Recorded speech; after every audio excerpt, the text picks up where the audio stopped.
Зохиолч Балсан цэрэнгийн ойдов хууч домог өгүүлэгч Монгол улсын дархан аврах Хорлоогийн Баян мөнх сайн эр өөлдийн буян үлзий 19-р зууны сүүл үед Баруун аймагт дөрвдийн үнэн зоригт ханы буюу Ховд аймаг Түмэн үлзий дөрвд далай хааны буюу Увс аймгийн буян үлзий хэмээх ойгүй бяр чадалтай хоёр сайн эр амьдарч байжээ. Дөрвд далай хааны буян үлзий нь ард олондоо өөлдийн буян үлзий хэмээн алдаршжээ. Түүхч судлаач Хайдав Гуайн дөрвөн барын хүчтэн хэмээх номонд буян үлзийн тухай ганц хоёрхон өгүүлбэр байх бөгөөд буян үлзий Алтайн их улсаар тэнж явахдаа халах, хасаг, хятад ноёд худалдаачдын мал хөрөнгийг дээрэмдэн ядуу ардуудад тараан өгдөг сайн эр болж бяр чадалтай олон эрчүүлтэй танилцсан тухай л байхаж. Буян үлзий дэлүүний голд шаварт унсан тэмээг аргамжаар баглаад ганцхан татаад гаргачихж байжээ.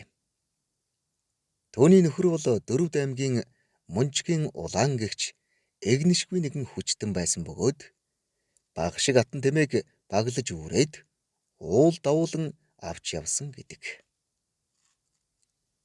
Мунчгийн улаан нэг удаа бурантхаа дараа тавьчихсан атны цээжийг өргөн зайлуулж тавьчиход бурантхыг авч байжээ хэмээн бичсэн байв.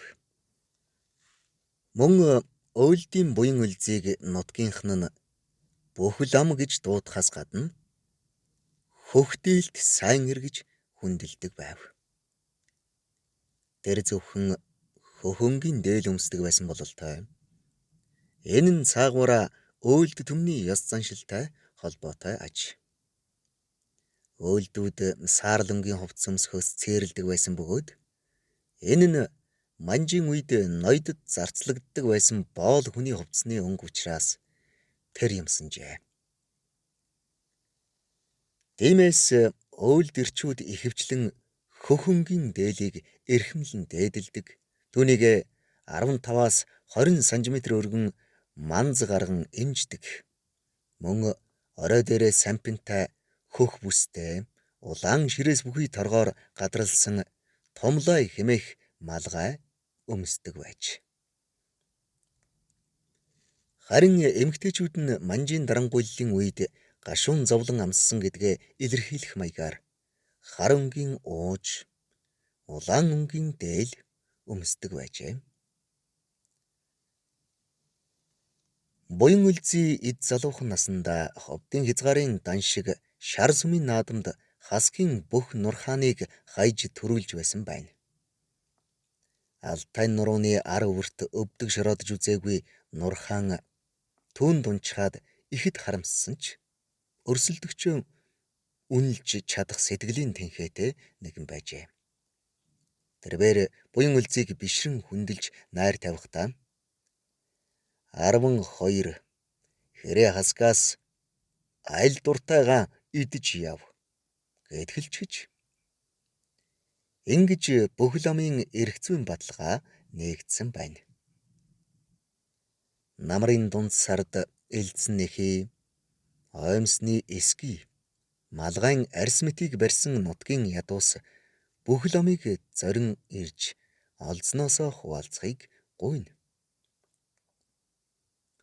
Бүтэн хоньны мах хүрчгээд өдөр бүгж шөнө дөтөлсөөр 3 хоногийн дотор Алтайн цаад биед хүрдэг байжээ. Замдаа гал гаргахгүй, юм идэхгүй. Зөвхөн амны цангаал тайлна. Товлсон газраа хүрсэн үдшээ хаданд нуусан борцоороо сонгон ханхлуулсан шөл хийж уугаад унсан хүлэг агдсан биеэ түр амраагаад өөр шөнийн заагаар хасгуудын бэлчээрдэх адуунаас таслан хөөдөг байжээ. Заримдаа тэрм хаданд ашчихсан адуу руу бууж ороод багхан шигээс нь өргөж гаргасаар хоёр азар орчин болгоод элдэн зугдах бөгөөд сүргээсээ алдагдсныг мэдсэн хүмүүс хойноос нь нэхэх зуур сайн эр буян үлзий аль хэдийн алтай даваад явчихдаг байжээ. Хасгууд заримдаа мунчуурга буюу морин нанчилдааны хэрэглэл шийдэмтэй гүйцэж ирлээж хүдэр эрийг яаж чадлагүй хүчин мөхсдөж алддаг байсан гэдэг. Гэвч хурдан буу нэвтэрч эхэлсэн сүүл үед буян үлзий хасгуудад хоёр ч удаа аргагүйдэн баригджээ. Гэвч хасгийн алдарт бүх нурхаанаас олгосон аман гэрээгээтэй юм болохоор хасгууд түүний амийг арайч хороочихдаггүй.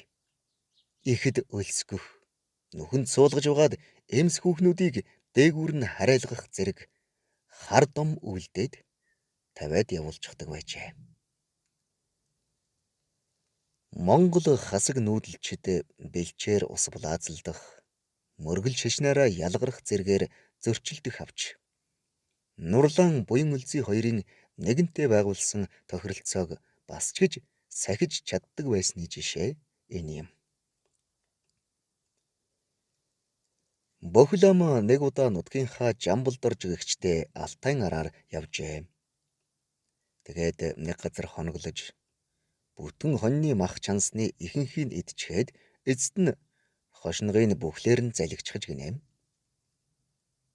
Та яагаад ингэдэг юм бэ гэж Жамбалдоржийг асуухад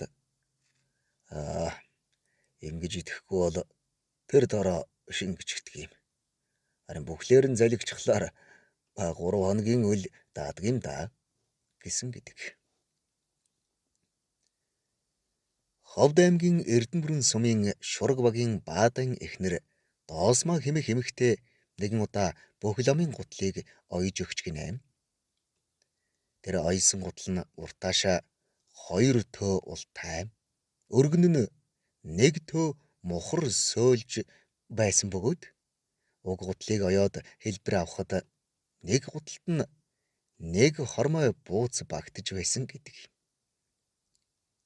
Чар гарсан үедээ өөрийнхөө нүглийг цайлгаж замаа цэвэрлэнэ гэж ярьдаг болжээ. Тэгээд нутгийнхаа Шураг багийн Нинтайжав гэгч баян ирээс замын аядаах унаа гуйж илдээ. Түүнээс хаа одохын лавлахад за би залуудаа буян нүгэл хоёрыг зэрэгцүүлэн үйлдэжээ. Одоо нас өтөллөө. Замаа цэвэрлэе. Нэг удаа би адуу хөөж яваад амьд үйж аргагүй гэхдээ Алтайн давааны хясааг үхэр хатаар бөглж гисэн юм. Гадан гэртээ яваад өгвөл хэдэн адсагнаас болж хотол олны зам хаасан нүгэлд унана. Буцааж нээх минь хэмээж байжээ. Нинтайжав баян та үзэж шинжээд нэг мор бариулаад авах тун хэмээж. Бохилом 2 азар гадуун дундаас нэгэн хээр зүсмийн гүү бариулсан байна. Тэр гүүгээ 3 хоног уйж сойжээ. Түүнийг явах үед Нинтайжав баян та туслах хүн авч явахгүй юм уу гэхэд нь түрээд хааж болсон юм түлхээд зайлуулж болох байлгүй дээ гэж хэлээд явсан байна. Ингээд хэд хоногийн дараа унж явсан гүүгээ ялгүй доголгоод хөтөлчихсөн ханхар өвгөн зорьсон хэрэгэ бүтээсэн нэгний бардам инээмсэглэлийг нүүрэндээ тодруулсаар ирсэн байна. Тэгээд Нинтайжав баянд хандаж одоо миний өөхөх зам саадгүй боллоо. Шиний надад унуулж явуулсан энэ хээр гүүг гүйцэх адгуус ховдод лав байхгүй гэж юм. Өөлтийн буян үлзий морь шинжихтэй гарамгай нэгэн байжээ. Тэр бээр жар гарсан хойноо холойроос адуу мал хөөж туулгүй төвд ном уншиж гэртээ нүглээ сахиж угаад 1929 онд таалал болоход Нутгийн зан олон нь Ховд аймгийн Эрдэнэ бүрэн сумын нутаг Бураагийн чиг гэдэг газарт нутаглуулсан гэдэг юм. Увс аймагт өөлдийн буян үлзий шиг бүх гэж дуудулдаг байсан нэгэн сайн ирвэл ясан зүрх гонгоо гэх чажээ. Бөөгийн тамлаг үгэнд хүний махан хүнстнүүд хүрл чулуун зүрхтнүүд гэж гардаг.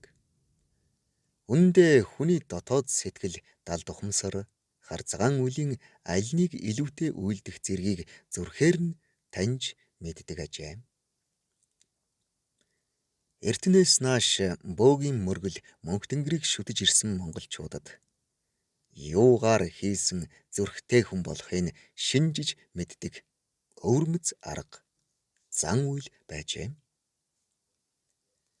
Очирт тайж буюу Цэцэн хаан очирт цэцэн гэж алдаршсан ойрдын их ноён бол Галдан бошхотын хадам Ануу хатны аав юм. Түүний хүү Галдмаа Баатрыг 1668 онд нас барахад Төвдийн Далай ламын газар оршуулжээ. Төвд ёсонд хүнийг нас барсныхан дараа хавтгай чулуун дээр тавиад мөчилж цогцсыг тас шувуунд хайж өгдөг заншилтай. Үүнийг дуулсан Далай лама жинхэнэ Баатар эрх ясан зүрхтэй хүн байжээ гэж өгүүлж байсан нь түүх шаштарт тэмдэглэгдэн үлджээ. Ийм ясан зүрхтэй хүн маш ховор төрдөг гэнэм. Увс аймгийн зүүн говь суманд ясан зүрхт гонгоо гэж шилэн ир бас сайн бүх хосгүй бяр тэнхээтэй нэгэн байсан юм. Хүйтний туйл болсон тэр нутгийн дүн өвлөөр гонгоо зааныг орсууд мөрийцэх нэрээр Тэсийн голын усанд бүтэн хоногоор суулгаж мөстэй хамт хөлдөөхөд тэр юу ч болоогүй юм шиг барьцалдаад хөлдчихсэн голын мандлыг хаг татан гарч ирж байсан гэдэг. Гонгоог нас барахад зан олны шүтдэг хүрмийн овоон дээр оршуулсан гэх бөгөөд түүнийг ясан зүрхтэй цээж нь үйгүй битүү байсан хэмээц гэдэг. Тиймээс тухайн нутгийнхан түүнийг ясан зүрхтэй аимшиггүй зоригтой нэгэн байсан хэмээн домоглон ярьсаар иржээ. Зохиолч Балсан Сэрэнгийн ой дов. Уншсан Эрхэнбаярын Баттарж.